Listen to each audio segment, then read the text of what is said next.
Good morning, class 7. This is your science class. Take out your science book quickly. We were reading chapter number 2, Nutrition and Animals. Today we will complete the reading of the chapter. Not the full chapter, but as much as possible. So we have read it till addition on page number 16.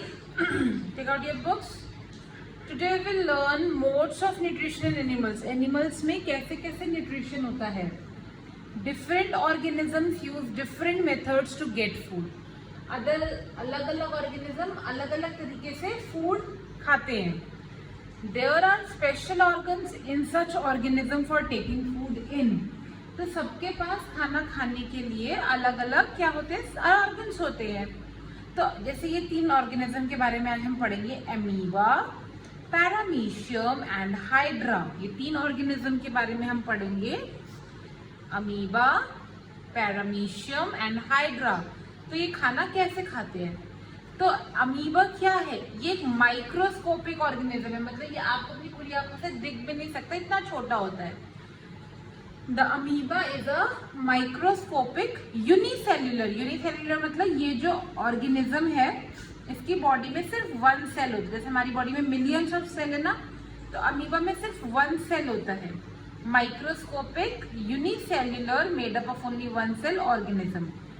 कहाँ पे रहता है ये? It lives in ponds and slow moving streams. It moves very slowly over the bottom और over the surface of dead leaves using its pseudopodia. अब ये बहुत धीरे धीरे चलता है. कहाँ पे? स्ट्रीम्स में, रिवर्स में, धीरे धीरे.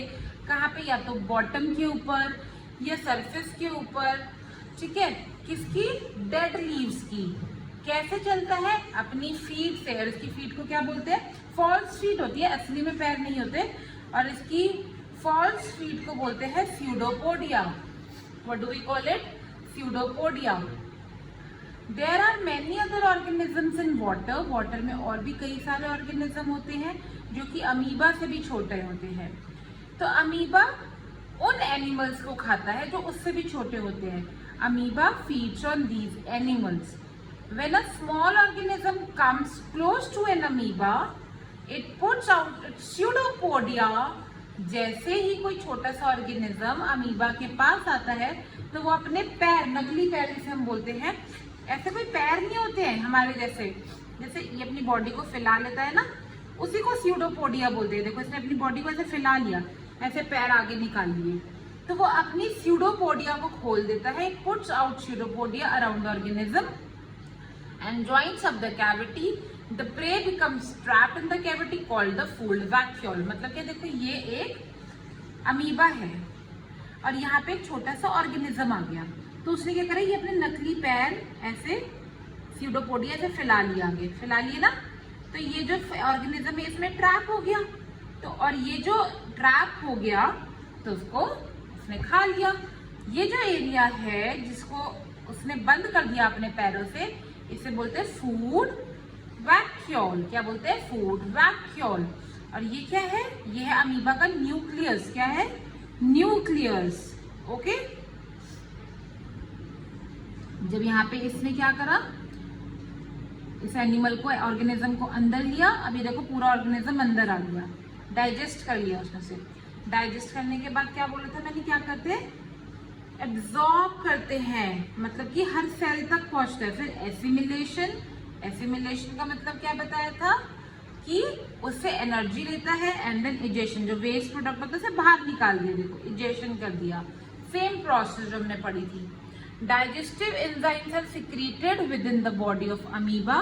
जैसे उसने ये फूड वैक्यूल बनाया तो डाइजेस्टिव एंजाइम सिक्रीट हुए बॉडी में, which helps in the digestion of food. Food क्या हो गया? डाइजेस्ट हो गया. Digested food is absorbed by the cell. सारे सेल्स ने एब्जॉर्ब कर लिया. अनडाइजेस्टेड फूड बाहर निकल गया out of the body from any part of the surface. कहीं से बाहर निकल सकता है, फ्रॉम एनी पार्ट. एक और यूनिसेल्युलर ऑर्गेनिज्म है, वो है पैरामीशियम. क्या है? पैरामीशियम. पैरामीशियम है सीलिया. क्या है?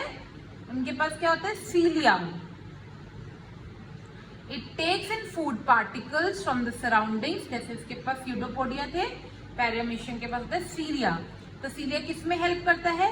आसपास से फूड पार्टिकल्स को अपनी बॉडी के अंदर लाने में हेल्प करता है, ठीक है, from the surrounding water with the help of सीलिया। Hydra क्या है? ये दोनों तो यूनिसेल्युलर थे, मतलब इनमें एक ही सेल होता है, लेकिन हाइड्रा होता है मल्टी सेल्युलर, इसमें बहुत सारे सेल होते हैं। It has tentacles. क्या होता है इसमें? टेंटिकल्स होते हैं। इट कैप टेंटिकल, जैसे इसमें स्यूडोपोडिया था, इसमें सीलिया था, इसमें क्या है? टेंटिकल्स। अब टेंटिकल क्या करता है? Capture food with the help of its tentacles. The tentacles hold the food, tentacle food को होल्ड करते हैं, then contract and gradually curl toward, और फिर कर्ल करके माउथ के पास ले आते हैं। ये रहा माउथ, कर्ल करके माउथ के पास लाएंगे खाने को।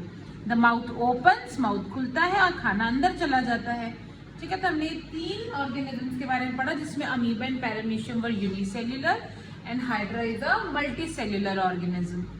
Okay, now we will learn कि इंसेक्ट्स खाना कैसे खाते हैं, like house fly, like a mosquito और अ बटरफ्लाई कैसे खाते हैं। The house flies, butterflies and mosquitoes ये खाना चूसते हैं, they suck up their food. A house fly sits on the food, मक्खी बैठती है ना खानों पे, है ना।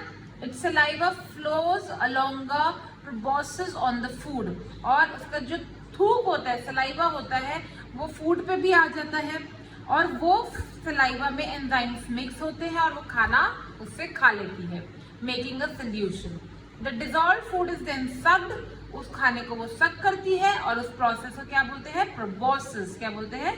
प्रोबोसिस, जिससे वो अपने सलाइवा से खाने को मिक्स करती है, जिस भी खाने, इसलिए वो जहाँ पे मक्खी बैठती है, हमें क्यों नहीं खाना चाहिए? क्योंकि वहाँ पे हाउस फ्लाई का सलाइवा मिक्स हो जाता है, जो हमारे लिए अच्छा नहीं होता हेल्थ के लिए। मस्कीटोज, मच्छर क्या करते हैं? काटते हैं ना हमको, वो हम एक्चुअली अपना खाना खा रहे होते हैं। Mosquitoes feed by piercing and sucking.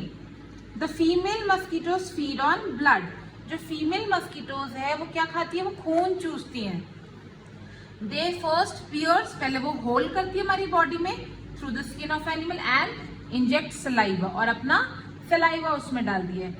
They then सक अप द ब्लड, और फिर वो स्किन में से ब्लड को चूसती है। Butterfly suck the nectar. Butterfly क्या करते हैं? फ्लावर से नेक्टर, उसका रस को चूसते हैं थ्रू देयर, और अपनी किस प्रोसेस से? प्रोबोसिस। जो है इनकी प्रोसेस थी ना सलाइवा मिक्स करने वाली, प्रोबोसिस से फ्लावर से क्या सक करते हैं? नेक्टर सक करते हैं। Okay, have you understood? So that's all for today. We have learned about the mode of nutrition in animals, that is amoeba, paramecium and hydra, and insects like housefly, mosquito and butterfly. Now very important topic we will start from our next class कि हम जो human beings है वो अपना खाना कैसे खाते हैं, human beings जो है वो nutrition कैसे लेते हैं, that we will read from another class. Okay, you have to read the chapter till here and then we'll continue later on. Bye bye and take care.